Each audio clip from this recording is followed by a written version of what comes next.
Like, this is giving me anxiety, majorly. This is getting expensive. Am I going to miss the vans? Exciting times, exciting times.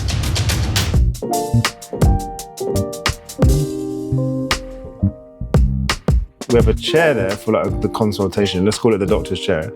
And then the patient chair here. I think that works because you might even be able to get like a small bench or sofa, two-seater sofa that tucks into this corner. You have a nice round table still in the middle, and then you have a floating chair that just goes. Room one done. 3 more to go. I have to be on the right side of the patient, right? So if cabinets are there, the head of the couch has to be this way. But when it's set up, it will be slightly rotated like this. That will open up the space quite nicely. Yeah.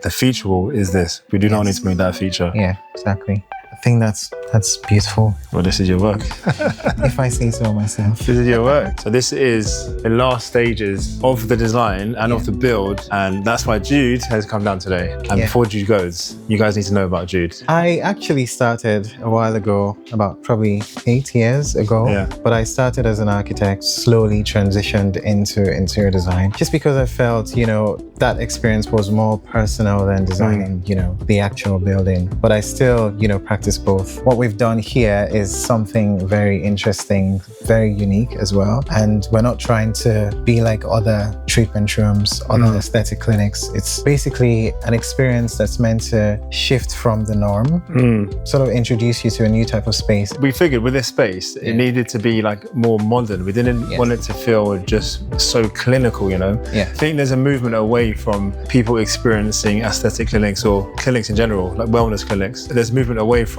the sort of white clinical environment and more of a more comfortable, more home, not homely, Softer, but there you go. More relaxed. Exactly. What you're able to do to achieve that is mostly through lighting, materials, textures, fabrics. Everything has to come together. We need to select the right things properly and make sure it all works. That's why we spent hours here today, talking about stuff and making sure that, everything works within the space and you're able to flow through to other spaces that are connected. Functionality is very important. So, we need to make sure that in each room, the experience of the patient and the doctor and everyone else who's going to be using those rooms is the center of any decision that we're making. And that's hard. But even before that, the actual space itself is a bit of an awkward space to work with. And when I first saw this space, I thought it's not the right space because you've got these curved bay windows and therefore you cannot divide the room into quarters like you would naturally expect to do. And so the design that Jude has come up with is, I'd say, genius. In fact, when we first saw the design, I bet normally when people see designs, there's a few iterations, right? Yes. We said, that's the one. Yeah. That's the one. And I think what we wanted to actually focus on was not fighting the shape of the building. Because once I stepped into the space, I thought it was very beautiful. You have these beautiful bay windows. I love curves in design a lot. So what I thought was we could actually accentuate that and take that curve as an offset or inspiration for the rest of the design. That's why we have these curved walls. So it adds to the experience. It makes it feel like it was all deliberate and it just makes it feel natural and not creating sharp 90-degree corners in spaces like this. And I think it works quite for sure. Comfortable, modern, still clinical. Yeah, basically embracing the existing structure. Definitely. Just accentuate. Are you excited? Yes, very. Yeah, it's going to be great. I'm trying to visualize this sofa and this back wall, this reception area. You've got a beautiful feature wall. The seating area though, what's going to look nice, what's going to feel comfortable? It's going to have to be a 3-man sofa. Yeah, let's see.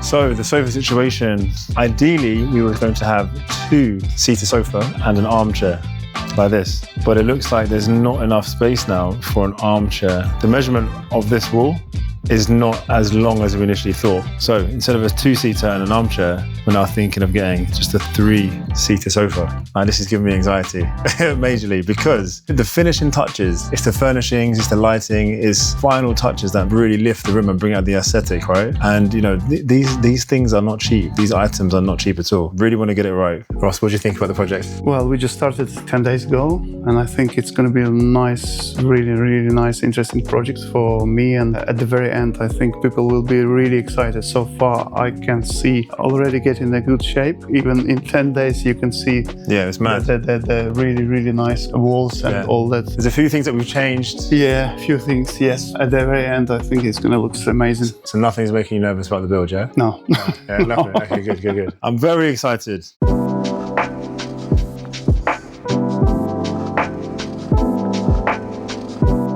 met the guys, you met the interior designer and architect and the builder. It's an odd feeling at the moment because obviously I'm very, very excited, but it's hard to visualize it in terms of the actual finish. And I think the reason why it's hard to visualize completely is because there's a high amount of apprehension now in getting it perfect. Like there's a lot of money going into this new place and I am so detail orientated. And this is like the bottleneck where once we make these decisions now, it's basically going to be, well, semi-permanent. You can change them, of course, but it's going to be costly to make those changes. So today was a very, very important meeting where the interior designer came round with the builder. We confirmed, you know, the numerous things as you've seen. And I guess this is it. The decisions have been made.